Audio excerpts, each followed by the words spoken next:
Psychic Medium Karyn Reece with my co-host Sarah DeFelice. Welcome to the Karyn Reece Show. We have a great show for you with audience questions, readings, and a special guest.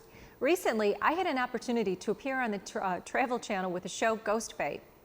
It was an amazing experience, but how is this show put together? Well, Sarah and I recently had the chance to speak to producer Bob Magill and find out all about the secrets about how the top paranormal show comes together in part 3 of this special Skype interview.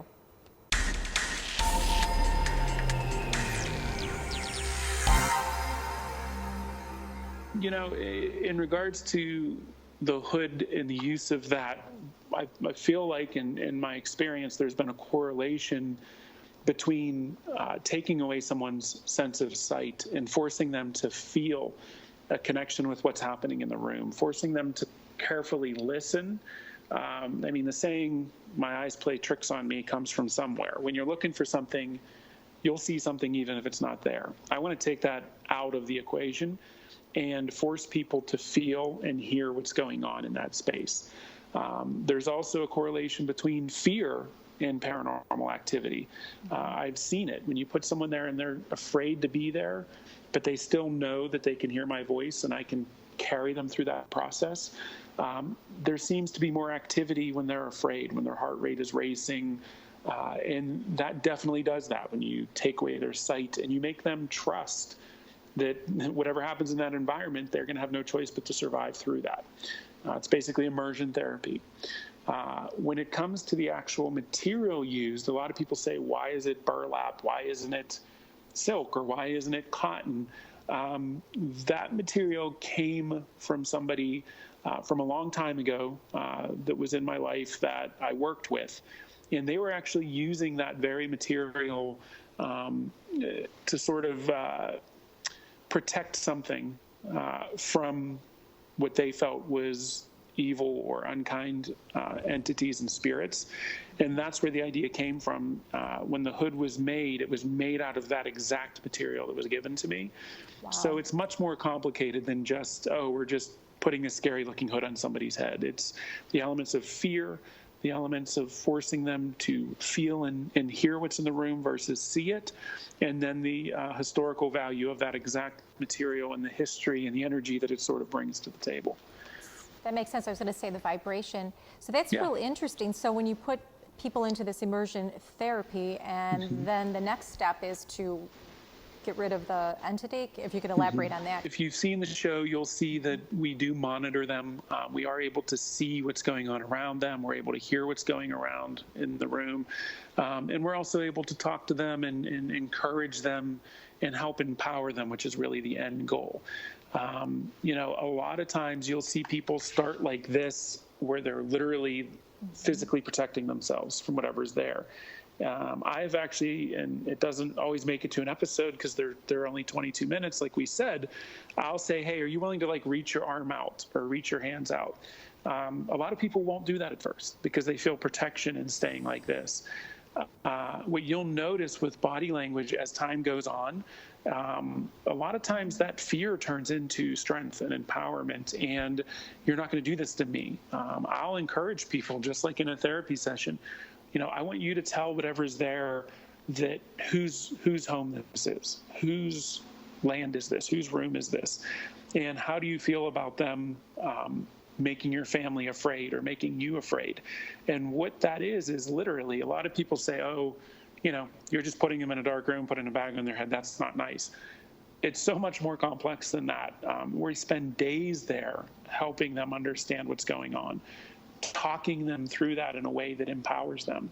A lot of cases, it seems like whatever's there, and I don't know the right terminology. I don't know if that means they're gone. I don't know if that means they've quieted down. I don't know if that's what they needed to move on, is to be told that's not their space anymore. In other cases, you know, depending upon the person's beliefs and what they would like to do, some people have asked priests to come in after we left. Other people have done saging. You know, some people say, you're welcome here, but you're not allowed to scare me anymore. You're welcome here, but on my terms. So I don't know exactly necessarily how that happens or why that happens.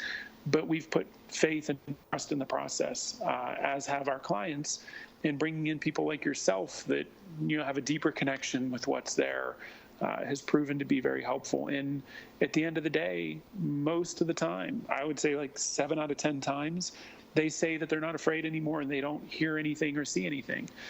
Those other 2 or 3 times, they say, you know what, being down there and doing it the way you made me do it, suddenly just walking down and flipping on a light without the hood, without the intensity, without being alone, is really easy now because it was so hard to get through what I did. So for each person, it's different, but the bottom line is we give them back what's theirs. We empower them to be strong for themselves and for the people that they live with.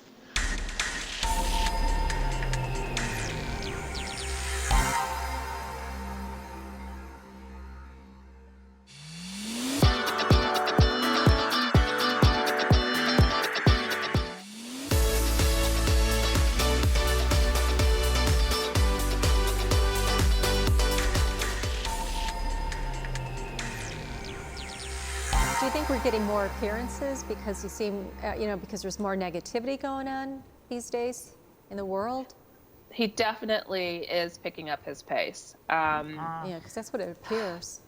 Yes, it really is. It's getting really bad. And I feel helpless in a sense because all I can do is do what I've been doing, trying to put word out there. I used to try to tackle things as much as I could on an individual basis, but it got to the point that I'm like, okay, I'm not reaching enough people. There's too many.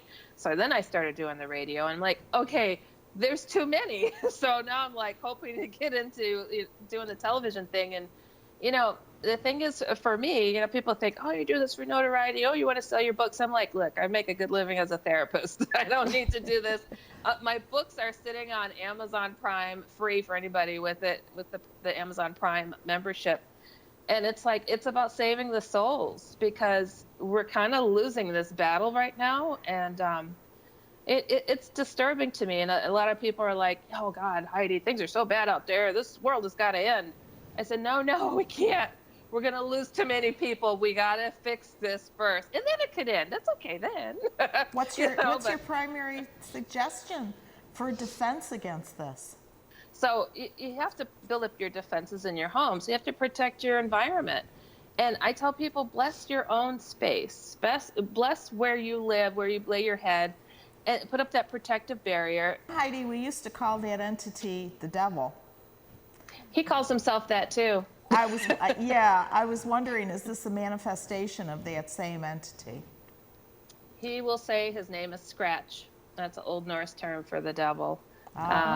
Interesting. But what's been even more interesting? Now this is wild. I have never got these type of emails, but I've had a handful now.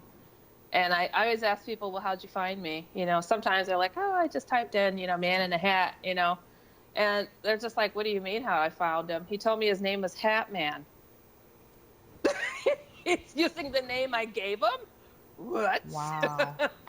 How disturbing is that? I'm like, oh, he's sending a message. And it's like, I don't, it's a strange thing. I never thought growing up as a little girl, Wendy, I'm going to battle the devil. Yeah, really. Like, career oh my path. God. What's the career path for that job? Yeah, I want to grow up and do this. I'm so excited. Cannot wait. But, I think having a sense of humor really ticks them off too. So I tell people, laugh in the face of this stuff. Don't try to challenge it. Don't try to swing at it. Don't try to run from it. Stand your ground and, be who you are, as humanly flawed as you are. And I'm sorry, I'm a person that likes to have humor in my life, so I have to keep my sanity. What do you do about skeptics? What do you tell them? In all honesty, I haven't had a whole lot of people that are like in my face skeptics. That's kind of odd. It's just not been my reality so much. If people wanted to find out more about you, where could they find that information? Oh, they could go to my main website, which is HeidiHollis.com. I also have comics on there. I do a radio show. It's called The Outlander on uprntalkradio.com. The other F-word.com. Don't worry, it's about faith. It's okay.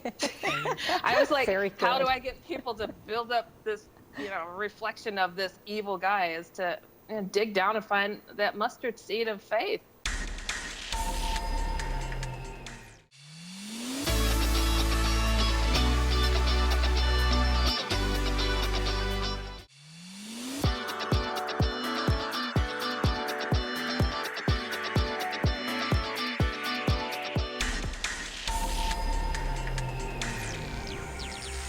Hey, have you ever encountered a spirit? And if so, how have you handled that? Yes, I have. I've had actually, I feel like every house I've ever lived in has had some sort of spirit. I can tell you about two of them that I'll tell you kind of a scary one and then another one that's sort of a known ghost. I guess it's been documented, the other one. But I lived in this one apartment. I had just moved in and I kept seeing this little like cloud of smoke almost up on the ceiling above my head. I would watch it move across the wall and then it would just dissipate. And I kept seeing it every night. And I'm like, what? I was like, I told my parents about it. And my dad was like, you know what? It's probably your eyes like adjusting, because you're waking up. So I paid attention to it and I kept doing that until one night I woke up and it was above my face. Like it'd never been there before. It was always up high and away and it was above my face. And in that apartment, for some reason, I was never settled. I always felt like, like there was something that just didn't sit well with me. And I was just like, you know what? That was just weird. And I just don't feel good in this apartment. I just want to move. I want to move to a new apartment. As I was moving out, I cut my lease short. I was only there like a month or so. I cut my lease short just to get out of there because I just didn't like the vibe or something. Some girl came up to me and she goes, it's kind of good you moved out of there. A guy committed suicide in that apartment. And I was like, oh my God. So I figured that's maybe what it was. It just freaked me out because hearing that just gave me chills. And the other one, I lived in Fort Huachuca, Arizona, in a house that there was a spirit there. My dad didn't tell me about the rumors of this ghost when we moved in, but I was having experiences. Oh, jeez. Of same thing, like a cloud getting locked in the bathroom and then it opening. At night, I would feel like pressure on my chest or pressure on me, almost like someone was laying on top of me. But I didn't even open my eyes, but there was no one there. But it was like a weird feeling all the time. And then my mom had an experience of the bed, she thought my dad sat down on the bed next to her and there was no one there. And then we would hear like the steps and then there was like our guest room that the door would close. And, it was all this weird stuff. And then my dad told me the rumors of the place. It was a cavalry soldier. His name was Tom and supposedly he was there. The strangest thing, when I had moved to Las Vegas when I was pregnant with my daughter, and at the time I was working for Lancome, and this lady had come to my counter, and I was doing she was with her friend and this little girl, and we got talking.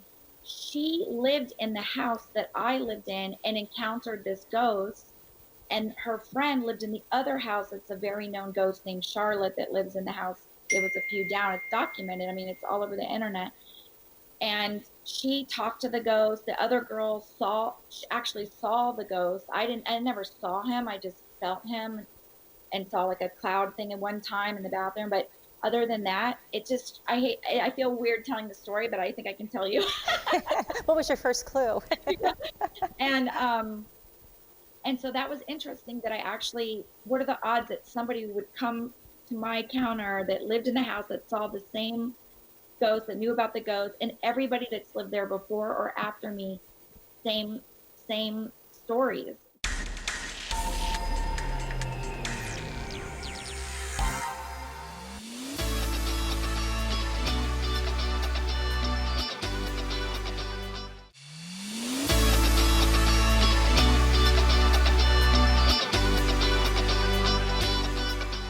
Welcome back to the show. Karyn, we have some amazing audiences and we get a chance to connect with them. Let's check out some of the more memorable experiences.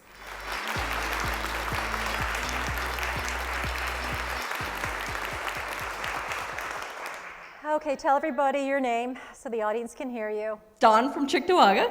Heather from West Seneca. Boy, you two girls are lucky. Your mom is here. Who's doing something with soup? Are you the soup baker, Heather, or who's making soup your mom's talking about? Me. You're doing a lot of soup? You made Chicken soup. That's what she just said. Did you just make it? You must have. I'm thinking about it. Oh, she's trying to tell you to make the chicken soup and to freeze it, put it in, whatever, plastic bags or whatever you're going to do with that. So you've been thinking about it, but you haven't acted on it. She used to make it all the time. Oh, no wonder why she's telling you. And you've got a recipe, both of you. You know that, don't you? Yep. Okay, who's the good baker? Is it you, Heather? Actually, we both are. Okay, because your mother said something about being good. Were you making pies or thinking about pies? I was just making apple pies. Your mother was what? You did a good job. You made homemade crust? You did the ready crust, didn't you? It's actually her mom's recipe. Oh, you did? You made homemade crust? Homemade crust. Because she said something, she said it was delicious. You did a good job with the crust. You're not crusty after all, are you? You're pretty nice.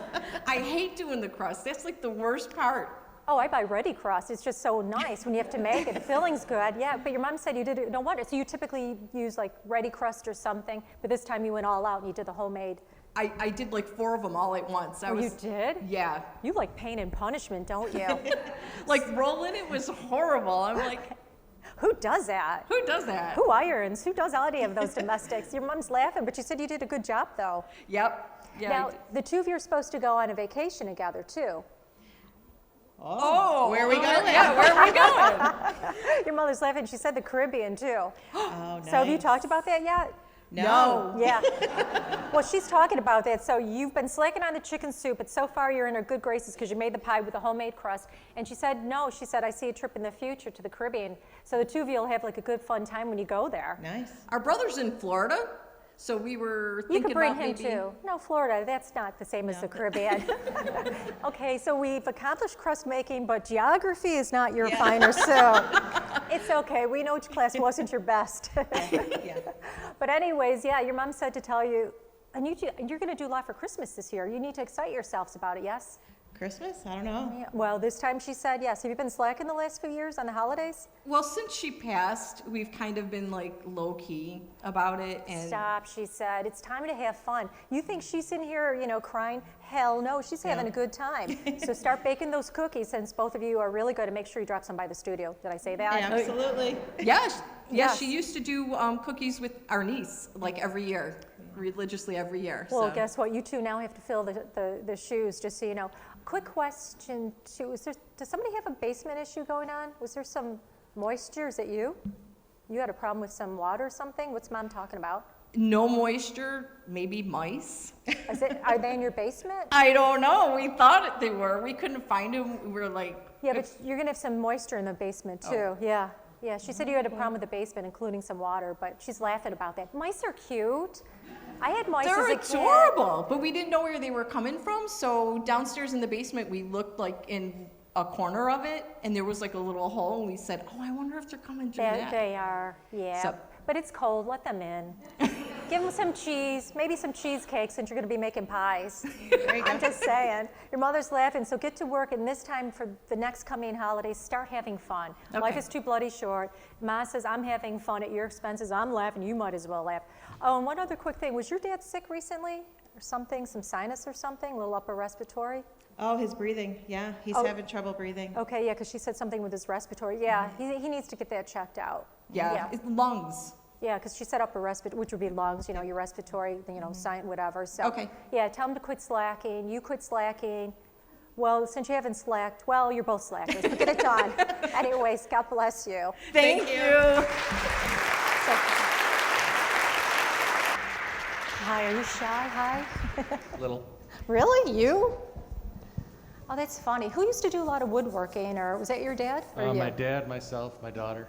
Yeah, I was going to say, I saw a female. She's great at what she does. She's very gifted like you. Did you do a birdhouse or something like that? Several. Yeah, they're beautiful, aren't they? Well, thank you. You can make money off of them. Okay. Yeah, we could talk later. Sarah and I are all about business. I like what I see. Your cages are absolutely stunning. Did you do a fence too, or something around your porch or something? I'm working on the porch right now, just have Oh. to do the railing. Okay, your father says get to it. You're kind of slacking these days. When you're out there working, your dad's watching you do all of the things that you're doing, good or bad. Was there a Jean in the family? Was there somebody named Jeannie or Ginny? Was that an aunt? I do believe we had an Aunt Jean, yes, Yeah. but that would be on my wife's side. Yeah, I got the whole family coming in today. But I got to go back to these bird cages. Oh, wait, did you do a table too? You've made a table before. Oh, yes. Did you do like a dining room table too? No, it was a smaller table, but it was recent and my daughter, and it was actually hers that we worked on together. Okay, because your grandpa said smaller table, but then I started going in the future, I'm seeing like a bigger table. You do amazing work. You got a little business going. Yeah, I can help you. Like Karyn Carpenter, the singer, but I could be the other one. Yeah, I can't sing, but I'll be your backup carpenter, you know? I'm dangerous with tools like cooking, but hey, I'll just follow the lead. I'm good at that. But anyways, yeah, so you're doing your porch now, you said? Yes? Yes. Yeah, and it's a railing, yes? It's rather large, and the railing has yet to be done. Yeah, that's why I'm going like this. You do amazing work. Did you get your work published yet? I see it being published. You'll get your work published. There's some media associated with it. That could be in the future. It's already started. Oh, has it? So yes, a book. Oh, that's what your dad's talking about. Yeah, because he says your work's gonna be, he's excited about that. He goes, that's my son. Very proud of you. Thank you. And your wife and your daughter. Good genes in the family. Yeah, but your parents love what you're doing. You do amazing work, and obviously your table's fantastic, and we're excited about your media. You got to let us know when you hit the media with your book. Did you change the title too yet? Several times. Yeah. Your mother's trying to help you with that. Okay. Did you use a green cover yet, or you're going with some green color on it? Oh, we're not even to the point of thinking to put a cover on it. Well, I'd say In the future, I will now. Green's a good color, yeah. I love what I see. Keep up the good work. Know that your house is haunted and your daughter is truly gifted and she gets the good, wood gene. Maybe not the name gene, but the wood gene. You got the good wood genes. Anyways, God bless you. Thank you. Next, prizes.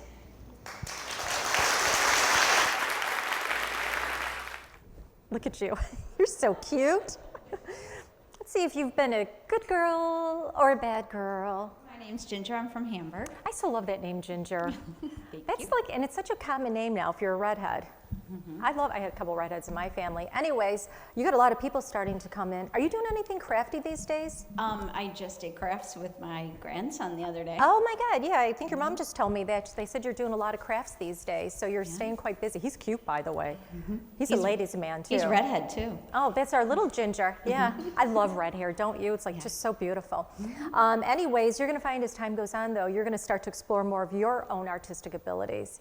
So this is sort of like, the light that's going to get things going for you, and that's actually going to open up your psychic side because you're out of your right mind when you're psychic and when you're artistic. That's why you see a lot of people that are artsy-fartsy, musicians or what have you, or artists or what have you. They tend to be very tuned into the other side. So it's okay to be out of your right mind. Hi, Ann. Join the club.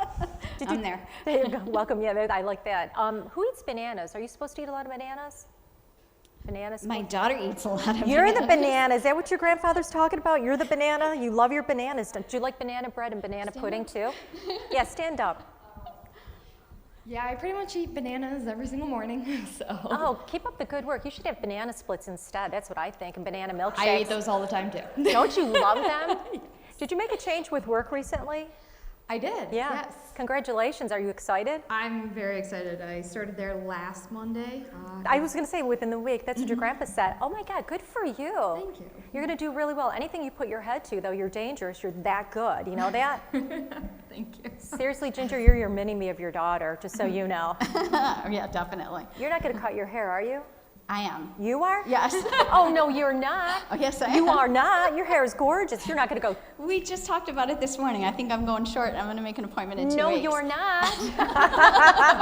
Your mom says, no, you're not. Okay, Mom. I used to cut her hair, so. Well, she says not this short, not anymore. Wait, you both want to go short, or you just want to go short, I Jen? just want to go short. How short? Not up to here short. No, like up to here. Okay, that's okay, yeah. If you go too short, you know you're going to be like miserable and you'll have to put extensions in like Britney Spears. Yeah. It'll grow back. But you could do red extensions. That would be kind of cute, like, strawberry, but Yeah. No, you're not, they keep saying. Anyways, congratulations. Make sure you put your money in your 401k and your retirement. You're going to make a lot of money so you can take care of your mom when she gets old. Already did that. You are such a good daughter. You should buy stock in like maybe a banana company. That's what I'm thinking, Dole, You can dole out the dole with doles. So anyways, God bless you. Thank you. You're welcome. Have you ever had the experience like you're falling off your bed? Yes. You go out of body a lot. Did you want to know that? You go to other realms. And you actually see and perceive dead people around you. So when you see like shadows, you're actually picking up dead people, like out of the corner of your eye. Yes, Yes. just recently. Yeah, your father's laughing, so is your mom. They're around you. Yeah. Does it make you feel creepy? No. Okay, that's good because I'm okay with that. Yeah, they're nice people in your house. Yeah. Yes. There's actually a, Oh, yes. a ghosty dog that walks in your house too, so it's definitely connected to you. We've had one that actually came up and said goodbye to us when he died. Yeah, that's He's a what I'm nice picking Grand up. Shepherd. OJ. Yes. His name was OJ. Yes, it's him. It's him. Beautiful dog. Yeah. Yeah. So you definitely, you mean, came up to you in the spirit Yep. world? Yeah. Come up, licked my hand, went to my wife, licked her hand, went Yeah. out and laid in the kitchen and passed. Yeah. And then he came out of his body and he still connects with you. That's one that your parents are talking about. And he's very happy. But you have a lot of interesting activity going on in your house. So. I could bet that, yes. Yeah, and your psychic abilities will continue to heighten.